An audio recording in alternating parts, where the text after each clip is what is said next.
2026-এর custom দিবস খুবই জাঁকজমকপূর্ণভাবে Benapole custom হাউসে উদযাপিত হচ্ছে। আপনারা দেখতে পাচ্ছেন বেনাপোল কাস্টম হাউস কিন্তু আলোয় আলোকিত। প্রত্যেকটা বিল্ডিং কিন্তু কাস্টম হাউসের লাইট লাগানো হয়েছে। খুবই সুন্দর এবং জাঁকজমকপূর্ণভাবে বেনাপোল কাস্টম হাউসে কিন্তু কাস্টম দিবস পালিত হচ্ছে। প্রত্যেক বছরের ন্যায় কিন্তু এই বছর জাঁকজমকপূর্ণভাবে বেনাপোল কাস্টম হাউসে সকল কর্মকর্তা মিলে কিন্তু খুবই সুন্দরভাবে কাস্টম দিবসটা উদযাপিত করছে। এখান থেকে কিন্তু প্রত্যেক বছর শত শত কোটি টাকা রাজস্ব সরকার আদায় করে থাকে। তারা ন্যায় ও সততার সহিত এই বেনাপোল কাস্টম হাউসটি দীর্ঘদিন যাবৎ গৌরবের সহিত চলে আসছে। বাংলাদেশের মধ্যে সবচেয়ে বৃহত্তম custom house Benapole custom house.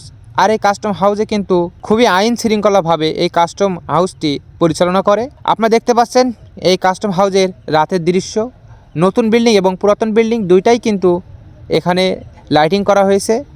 Benapole custom house বাংলাদেশের মধ্যে একটি অন্যতম কাস্টম হাউস।